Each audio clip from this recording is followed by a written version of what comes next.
Selamat datang dan kembali lagi di BT Channel.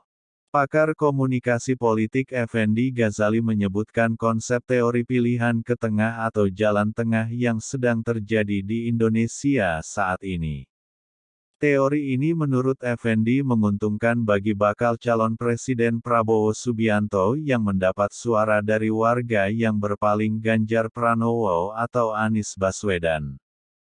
Berdasarkan survei indikator politik Indonesia bertajuk, Saling Salib Elektabilitas Capres dan Cawapres Jelang 2024, Prabowo diketahui dipilih warga yang puas dan cukup puas dengan Presiden Jokowi, dan juga oleh warga yang tidak puas dengan Presiden sekalipun.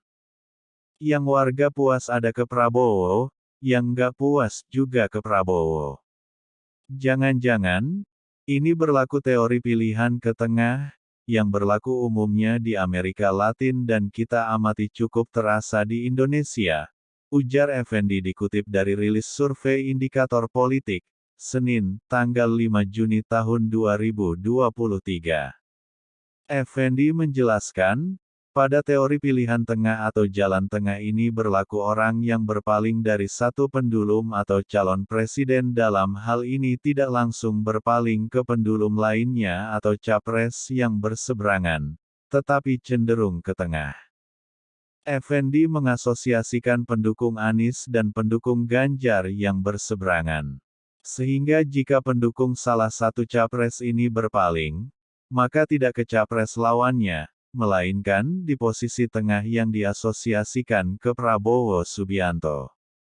Apalagi pendulum di sebelah lainnya yang saya katakan koalisi perubahan ini, masih menahan diri, untuk mengeluarkan calon wakil presiden masih dipilih, semua juga demikian, kecuali ada pendekatan eksperimental. Ini di luar survei ini, tetapi teori pemilihan ke tengah atau teori jalan ke tengah ini, kalau dia berpindah ke pendulum, nggak posisi ekstrim tapi ke tengah dan masuknya ke Pak Prabowo, kata Effendi.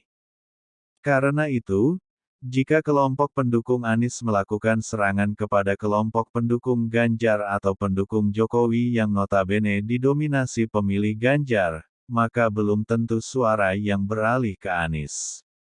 Begitu juga jika kelompok Ganjar berusaha mempengaruhi pendukung Anies agar berpaling, maka tidak otomatis suara kelompok Anies lari ke kubu Ganjar. Ketika Anda menyerang Jokowi misalnya, nanti yang tinggi angka Prabowo, ketika Anda menyerang Ganjar, yang tinggi angka Prabowo, ketika Anda menyerang Anies yang tinggi angka Prabowo, jadi dapat kiri dan kanan dengan teori jalan tengah atau teori pilihan tengah ini, katanya. Peneliti utama indikator politik Indonesia Burhanuddin Muhtadi juga ikut mendukung teori jalan tengah yang disampaikan Effendi Ghazali. Burhanuddin menilai, teori ini menawarkan pilihan kedua bagi masyarakat yang beralih pilihan politiknya. Namun demikian, perpindahan politik ini tidak terlalu ekstrim, melainkan kepilihan politik yang lebih dekat dengan pemilih tersebut. Misalkan kubu Mas Ganjar menghantam Mas Anies, itu pendukung Anies tidak serta-merta lari ke Ganjar, mereka lebih mungkin ke Prabowo karena lebih dekat, ujarnya.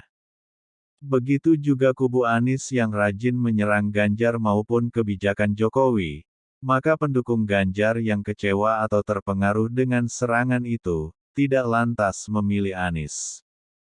Kejauhan, memilihnya ya ke Pak Prabowo. Ini yang menjelaskan kenapa Pak Prabowo itu kanan-kiri oke, karena dia dapat limpahan suara dari kanan-kiri tanpa bekerja ekstra keras, katanya. Dalam survei diketahui suara elektabilitas Ganjar dan Prabowo relatif berimbang pada kelompok warga yang puas atas kinerja Presiden Jokowi yakni 39,2% untuk Ganjar dan 37,6% untuk Prabowo. Sedangkan di suara kurang atau tidak puas juga Prabowo dipilih masyarakat tertinggi dengan 40,4%. Survei indikator politik ini dilakukan pada rentang 26–30 Mei tahun 2023 dengan metode telepon secara acak ke 1.230 respon. Margin of error survei diperkirakan 2,9% pada tingkat kepercayaan 95%.